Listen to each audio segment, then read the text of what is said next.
Hello everyone, स्वागत है आप सभी बच्चों का इजी प्रेप पर। एक बार फिर से उम्मीद कर रहे हैं आप सबकी तैयारी बहुत ही बेहतरीन चल रही होगी। हाल ही में आप लोगों ने देखा बीसीसीएलई का रिजल्ट आ गया और आप सभी बच्चों की काउंसलिंग भी शुरू हो गई है। अब इस काउंसलिंग के अंदर आप सभी बच्चों के दिमाग में कुछ एक डाउट्स चल रहे हैं जिनको लेकर मैंने कुछ सेशन भी किए थे। अगर उसके बावजूद आपके दिमाग में डाउट्स रह गए तो आप कमेंट सेक्शन में बता भी सकते हैं। इसके साथ ही जो सबसे जरूरी चीज है, कुछ बातों का आप लोगों को ध्यान रखना है। जब आप उन चीजों का ध्यान रखेंगे तो आपकी काउंसलिंग परफेक्ट तरीके से हो पाएगी। अगर आप उन चीजों का ध्यान नहीं रखेंगे तो फिर आपको काउंसलिंग में दिक्कत आ सकती है और हो सकता है आपको लास्ट में कॉलेज ना मिले। सबसे पहली चीज, आपके पास में जो रैंक आई है उस रैंक से आपको आइडिया होना चाहिए कि आपको कौन सी ब्रांच मिल सकती है, कौन से कॉलेज तक आप जा सकते हो। पहला इंपॉर्टेंट पॉइंट। उसके अकॉर्डिंग आपको चॉइस फिलिंग करनी है। जब आप चॉइस फिलिंग करें तो इस बात का विशेष ध्यान रखें कि जो चॉइस फिलिंग आप कर रहे हैं उसमें प्रायोरिटी घटते हुए क्रम में होनी चाहिए। मतलब अच्छे कॉलेज, अच्छी ब्रांच ऊपर, मॉडरेट वाले नीचे, फिर उसके बाद वाले बाकी कॉलेज, बाकी ब्रांच आनी चाहिए। अब यहां पर एक बड़ी कंफ्यूजन सा रहता है, जैसे कुछ बच्चों का रहता है कि सर मुझे तो किसी भी कंडीशन में भोजपुर कॉलेज ही चाहिए, कुछ भी मिले सर भोजपुर ही चाहिए मुझे। तो ऐसे में आपकी जो प्रायोरिटी है वो ब्रांच नहीं, वो क्या है, कॉलेज है। तो फिर आपको भोजपुर की सभी ब्रांच को ऊपर डाल देना है, फिर जो कॉलेज चाहिए उसकी सभी ब्रांच को नीचे डाल देना है। लेकिन अगर कोई बच्चा ऐसा हो जिसकी प्रायोरिटी कॉलेज नहीं ब्रांच हो, जैसे मान लीजिए कि उसने कहा सर मुझे सिविल चाहिए किसी भी कंडीशन में, तो फिर उसको सबसे पहले सभी कॉलेजेस का सिविल डाल देना है, जिस जिस कॉलेज में वो लेना चाहे।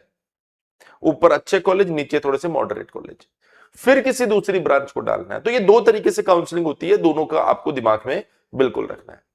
वो बच्चे जिनकी रैंक थोड़ी अच्छी आई है या बहुत ज्यादा अच्छी आई है, वो सबसे बड़ी गलती ये करते हैं कि वो 4-5 चॉइस या बड़ी कम चॉइस डाल देते हैं। उनको लगता है हमें यही चाहिए, इसके अलावा कुछ चाहिए ही नहीं और ये हमें मिल भी जाएगा। और यहीं पर उनसे सबसे बड़ी गलती हो जाती है जब फर्स्ट काउंसलिंग या फर्स्ट काउंसलिंग का जब रिजल्ट आता है और वो देखते हैं कोई कॉलेज नहीं मिला, क्योंकि उन्होंने चॉइस ही भरपूर नहीं डाली। इसलिए ध्यान रखना, चॉइस मैक्सिमम डालना आप लोगों को। अगर आप चॉइस मैक्सिमम डालेंगे तभी आपको फर्स्ट राउंड में सीट अलॉटमेंट होने वाला है, अदरवाइज फिर दिक्कत आ जाएगी आपको।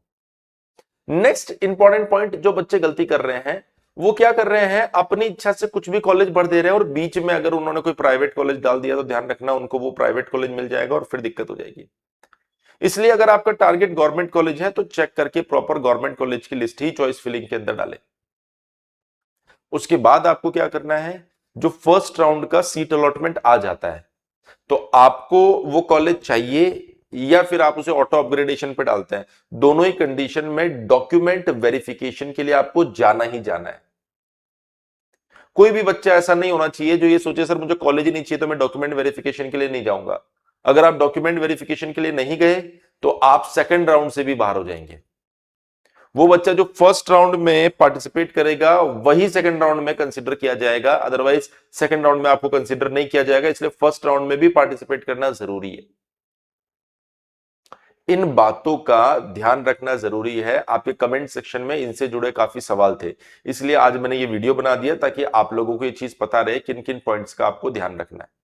अगेन रिपीट कर देता हूं, फर्स्ट राउंड में पार्टिसिपेट करना जरूरी है, अदरवाइज आगे के राउंड्स में आपको कंसीडर नहीं किया जाएगा। डॉक्यूमेंट्स की लिस्ट आप पहले से तैयार रखिए, जो जो अवेलेबल है।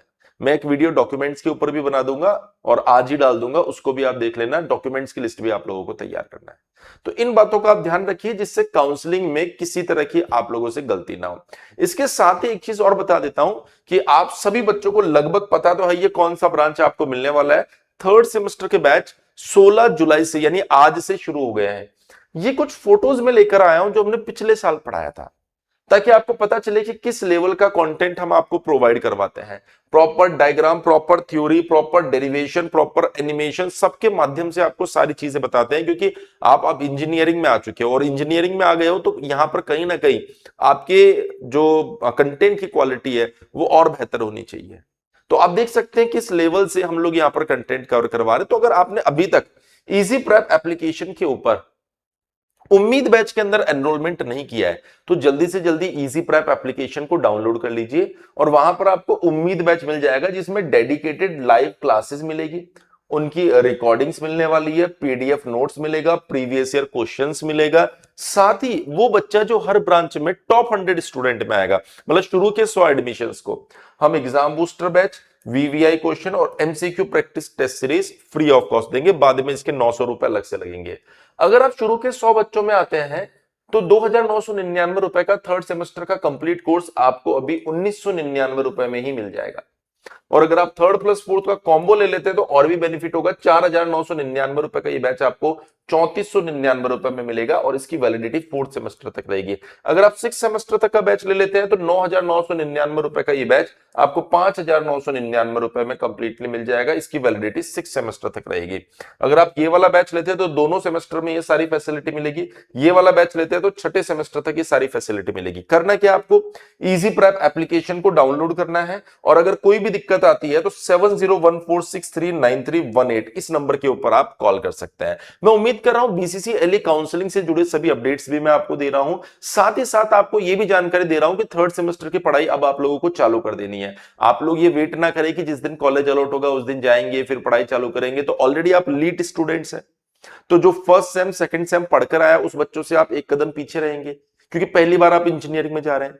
और ऐसे में अगर आप लेट स्टार्ट लेंगे तो आपको बड़ी दिक्कत आएगी। अगर मान लीजिए आपके दिमाग में कोई कंफ्यूजन है कि सर जी मेरे पास तो ब्रांचें भी फाइनल नहीं हो पा रही, तो आप कॉमन सब्जेक्ट तब तक पढ़ते रहिए, जैसे मैथ्स हो गया, एक यूएचवी नाम का सब्जेक्ट होगा उसको आप कंप्लीट पढ़ते रहिए और जैसे आपका ब्रांच फाइनल हो जाए उसके बाद आप बाकी सब्जेक्ट को भी पढ़ सकते हैं। मान लीजिए आपको क्लियर नहीं है कि सर कौन सी ब्रांच का कोर्स लेना है, तो आप किसी भी ब्रांच जो आपको चाहिए उसका कोर्स ले लो। अगर आपको कोई दूसरी ब्रांच अलॉट हो जाती है तो हम आपके कोर्स को स्विच कर देंगे वहां पे।